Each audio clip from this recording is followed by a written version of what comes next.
Энэ бол Америкийн визийг хүлээн зөвшөөрлөө гэсэн утга бүхий энэ хөх цаас байдаг. За өмнөх видеон дээр яг Америкийн визний ярилцлаганд орох үед чинь ямар процессыг явагддгийг, ямар барилга байшруулалт чинь байгаа юм гэдгийг тайлбарлаж өгсөн. Одоо та эцэд нэмэр болсон байх гэж найдаж байна. За ингээд таны дугаар дуудагдаад визний ярилцлага өгөх цонхон дээр очсон байна.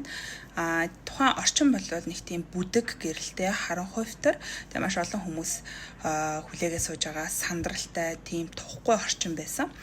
Тэгэхээр илүү цайвар хувцлалт зохимжтой.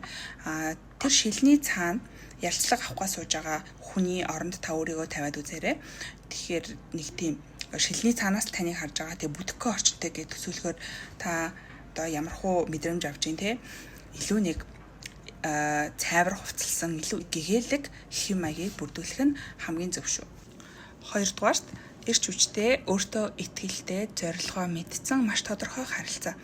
Та юунаас эхлэх вэ гэхлээр мэдээж мэдлээд урдаас нэмсэглээд маш эрч хүчтэй одоо харилцааг мэдрүүлээрэ. Миний хувьд бас энэ олон удаагийн визний ярилцлаганд очихдоо ярилцлага авч байгаа консультаагаа бас үг солиод амжсан.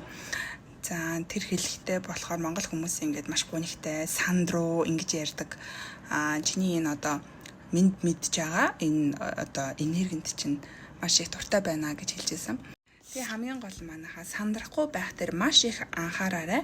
Зүгээр л энэ зүйл маш энгийн зүйл гэдгийг хүлээгээд авчих. Зүгээр тэнд байгаа харилцаж байгаа хүн ч гэсэндээ адилхан хүн та тэр хүнтэй зүгээр л өдөр тутмын одоо яриа өрнүүлдэг шиг маш энгийн байх юм бол энэ нь илүү үр дүнтэй шүү.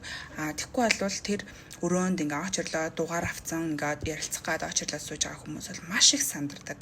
Ингээ холихдог, ингээ бүр хамаг хүлснэ гарцсан тий. За тэгээд ингээ залбирж байгаа хүмүүс байдаг. Гих мэдчлэн зөндөө олон хүмүүс ингээ ажиглагдчихсан.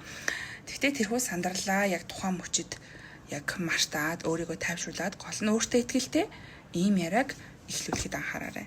Тонд орж хат ажигласан зүйл бол би эхний удаад нөгөө монгол хэлээр өгсөн гэж хэлсэн тий. Тэгээд сайн байна уу гэл ингээл орох бас хэцүү тий. Энэ хэлний нөгөө нэг акцент дуудлагын нэг тийм ялгаа байна л да.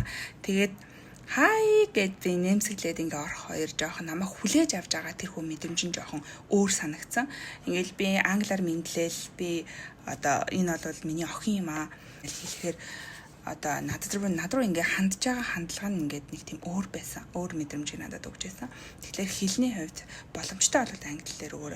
Хэрвээ англи хэлээр өгөх боломжгүй бол монгол хэлээр өгсөн ч энэ нь нэг тийм сүртэй асуудал бол болохгүй. Зөндөө олон хүмүүс виза аваад амжилттай гарч ирсэн. Гол нь